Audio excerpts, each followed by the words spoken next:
ناظرین کرام، اللہ تبارک و تعالی نے پورے امتوں میں سے اپنے حبیب سرور کائنات امام اعظم سیدی محمد الرسول اللہ صلی اللہ تعالی علیہ وسلم کی امت کو ایک سب سے بڑھ کر اور سب سے زیادہ عظمت اور سب سے زیادہ معتبر امت اللہ نے اس امت کو قرار دیا۔ وہ اس لیے کہ اس امت میں حسن اتنا اچھا ہے۔ اللہ تبارک و تعالی قرآن پاک میں ارشاد فرماتا ہے، کنتم خیر امہ، تم سب سے بہترین امت ہو۔ ہمارے پاس خرابی یہ ہے کہ اکثریت جتنے مقررین ہیں، جتنے بیان کرنے والے ہیں، وہ اس آیت کے صرف اس آدھے حصے کو پڑھ کر اپنی تقریر کرتے ہیں، کنتم خیر امہ، اور اس سے یہ مطلب نکالنا کہ حضور کی امت ہے، بس ان کی امت سے بخشے جائیں، غلط بات ہے۔ آگے بھی اس کے بھی آیت موجود ہے، آپ آگے پڑھیں، کنتم خیر امہ اخرجت للناس تأمرون بالمعروف۔ اللہ نے اس امت میں جو لوگ رہتے ہیں ان کی صفت کو اللہ نے بیان فرمایا، ان کو کام کیا کرنا ہے، وہ کیا کرتے ہیں، ہم انہیں کیوں بہترین کہہ رہے ہیں۔ اخرجت للناس تأمرون بالمعروف وتنہون عن المنکر، وہ لوگوں کو اچھائی کی طرف بلاتے ہیں اور برائی سے روکتے ہیں، اسی لیے ہم نے ان کو پوری امتوں میں سب سے زیادہ معتبر و معزز بنایا۔ لیکن سامعین اکرام، ہماری خرابی یہاں پر آ کر رہ گئی کہ ہم امت محمدیہ ہونے کی نسبت سے یہ سمجھ رہے ہیں کہ جنت ہمارے باپ کی جاگیر ہے۔ اللہ اکبر، اللہم اجرنا من النار، اللہم اجرنا من النار۔ ایسی سوچ سے اور ایسے خیال سے اللہ ہم سب کی حفاظت فرمائے۔ اور یہ دعوے اس امت میں رہ کر کرنا کہ ہمیں حضور سے محبت ہے، اگر حضور سے محبت ہوگی تو ہماری دنیا بھی کامیاب، آخرت بھی کامیاب، یقیناً کامیاب ہے۔ میں اس بات کا ہرگز انکار نہیں کرتا کہ حضور کی محبت سے دنیا و آخرت نہیں سنورتی، یقیناً سنورتی ہے۔ آپ اٹھا کر دیکھیں، پیارے آقا صلی اللہ تعالی علیہ وسلم کی امت میں سب سے زیادہ محبت کرنے والی ذاتوں میں جس کا نام آتا ہے وہ 4 خلفائے راشدین ہیں۔ بھلا ان سے اچھی محبت کون کر سکتا ہے؟ اب کبھی انہوں نے تو ایسے نعرے نہیں لگائے، کبھی انہوں نے تو اپنا اظہار اس طریقے سے نہیں کیا، اس طریقے سے اظہار کیا۔ حضرت علی المرتضیٰ رضی اللہ تعالیٰ عنہ کے تعلق سے حدیث آئی ہے، حضور صلی اللہ تعالیٰ علیہ وسلم ارشاد فرماتے ہیں، اے علی، آگے چل کر فتنوں کا دور آنے والا ہے، ایک فتنہ آنے والا ہے۔ اللہ اکبر۔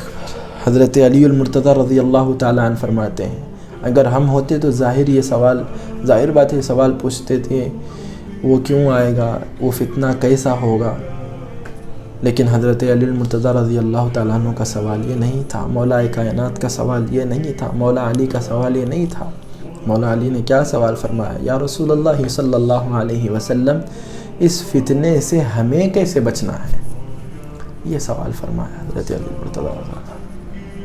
غالباً وہ ترمذی یا پھر ابو داود کی حدیث ہے۔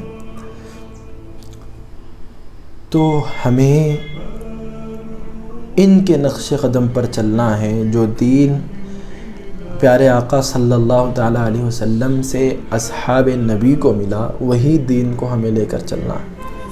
بھلا ان سے زیادہ محبت کون کرے گا؟ اور آپ دیکھیں، اعمال میں یہی 4 ہیں جو سب سے آگے ہیں، محبت میں یہی 4 ہیں جو سب سے آگے ہیں، ہر میدان میں یہی لوگ ہیں جو سب سے آگے ہیں۔ آج ہمارا یہ حال ہے کہ ہم یہ نعرے لگاتے ہیں، غلامی رسول میں موت بھی قبول ہے، تو آپ یہ نعرہ بھی ساتھ میں لگائیں، غلامی رسول میں داڑھی رکھنا بھی قبول ہے۔ کیا خیال ہے؟ غلامی رسول میں ہمیں 5 وقت کی نماز پڑھنا بھی قبول ہے، غلامی رسول میں ہمیں کسی مسلمان بھائی کا دل نہیں دکھانا یہ بھی قبول ہے، غلامی رسول میں دو بھائیوں میں آپس میں نااتفاقیاں تھیں، اب اس سے وہ نااتفاقیوں کو ختم کر کر محبت کے ساتھ ملنسار سے رہنا یہ بھی ہمیں قبول ہے۔ کس کی محبت میں؟ پیارے آقا کی محبت میں۔ اسلام اور پیارے آقا صلی اللہ تعالیٰ علیہ وسلم کا اس دنیا میں آنا اور اسلام کو اس عظیم پیمانے پر بلند کرنا، اس کے پیچھے اللہ تبارک و تعالیٰ نے اپنی امت کے آقا سرور کائنات صلی اللہ تعالیٰ علیہ وسلم کو بھیجا، تو ان کے اخلاق کیسے تھے، ان کا کردار کیسا تھا، ان کی اپنی زندگی کی لائف سٹائل کیسی تھی؟ کیا وہ آتے جاتے لوگوں کو جو ہے جھڑکیاں دیتے تھے یا پھر اس کی غیبت کیا کرتے تھے؟ پیارے آقا صلی اللہ تعالیٰ علیہ وسلم کا یہ عالم تھا کہ حضور صلی اللہ تعالیٰ علیہ وسلم کسی دوسرے مسلمان کو سلام کرنے سے پہلے خود ہی سلام کر لیا کرتے تھے۔ چھوٹا بچہ بھی دکھتا تو اس کو سلام کیا کرتے تھے۔ آج ہمارا یہ حال ہے کہ ہم دیکھتے ہیں بھائی وہ سلام نہیں کرا تو ہم کیوں کریں گے سلام؟ اگر کوئی بڑا آدمی سلام کرے، MLA سے ہاتھ اٹھا دے، پولیس والا ہاتھ اٹھا دے، اس کی چھاتی چوڑی ہو جاتی۔ لیکن پیارے آقا کی یہ تعلیمات نہیں ہیں، ہمیں ان کی تعلیمات پر عمل کرنا ہے۔ یہی تو نعرہ لگائیں، غلامی رسول میں موت بھی قبول ہے، یہ بعد میں ہم دیکھیں گے موت تک ہم کہاں جا رہے ہیں۔ غلامی رسول میں حضور کی زندگی پر چلنا یہ بھی قبول ہے۔ یہی سب سے بڑی محبت ہے مسلمانوں، یہی سب سے بڑی محبت ہے۔ آج ہم نے اپنا آئیڈل کسی اور کو بنا لیا، آج ہم نے اپنی زندگی کا جس سے انسپائر ہونا ہے وہ انسپریشن ہم کسی اور کو بنا لیا، لیکن اللہ نے فرمایا لَقَدْ كَانَ لَكُمْ فِي رَسُولِ اللَّهِ أُسْوَةٌ حَسَنَةٌ۔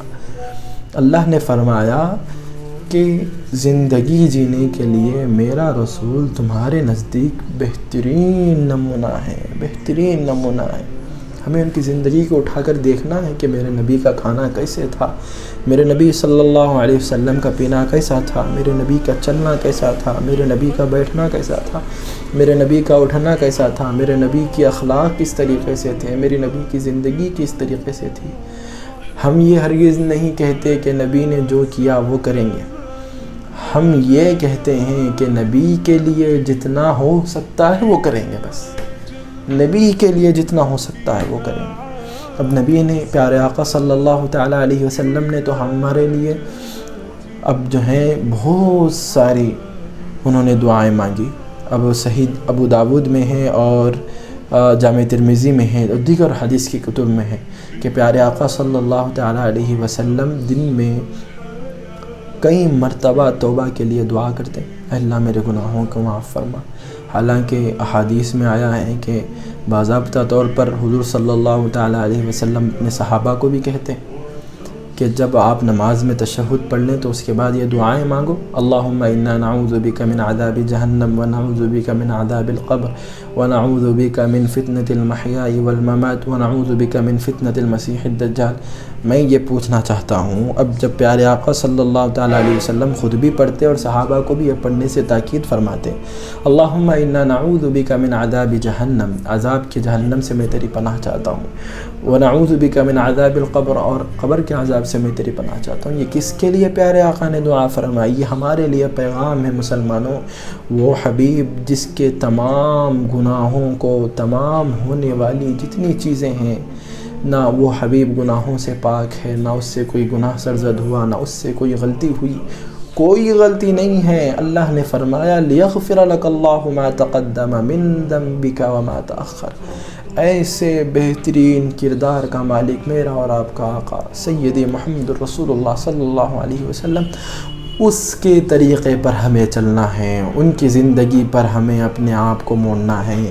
جب ہمارے اندر ان کی زندگی آ جائے گی تو اللہ تبارک و تعالیٰ کی مدد ہمارے ساتھ شامل ہو جائے گی، جب ہم مومن کہلائے جائیں گے۔ ایک آخری بات میں آپ سے کہوں گا کہ آپ جو ہیں ہسٹری اٹھا کر دیکھیں، اگر آپ کے پاس وقت ہے تو تقریباً یہ 300-400 سال پہلے آپ لگا لیں 1000 سال یا پھر 1100 سال 1200 سال سے جو اسلام دنیا میں پھیل رہا تھا، وہ اسلام جو تیزی کے ساتھ پھیل رہا تھا، وہ پھیلنے میں ابھی تھوڑا سا جو ہے آپ سمجھیں کہ وہ اسلام ابھی رک گیا ہے، زیادہ نہیں پھیل رہا۔ پہلے بہت تیزی کے ساتھ پھیلتا تھا، اب آہستہ آہستہ پھیل رہا۔ اس کی ایک وجہ میرا یہ خیال ہے، اگر کسی کا اس پہ اعتراض بھی ہو، میرا یہ خیال ہے کہ پہلے کے جو لوگ تھے وہ اسلام کو اپنے کردار سے دکھایا کرتے تھے۔ آج ہم اسلام کو اپنی زبان سے بتا رہے ہیں، یہ اسلام نہیں ہے، یہ اسلام ہرگز نہیں ہے۔ اسلام تو وہ ہے جو اپنے کردار میں اس کو ڈھال لیں۔ تو جو پہلے کے لوگ تھے وہ جو ہیں قرآن اور سنت کو، حضور کی جتنی تعلیمات ہیں وہ سب کو اپنی زندگی میں بسا کر چلا کرتے، تبھی جا کر ان کو دیکھ کر کوئی مسلمان ہوتا تھا۔ اپنے کردار سے وہ دکھاتے تھے کہ میں مسلمان ہوں، میں اسلام کو ماننے والا۔ خیر بہرحال اللہ تبارک و تعالیٰ ہم سب کو نیک صالح اعمال کی توفیق عطا فرمائے۔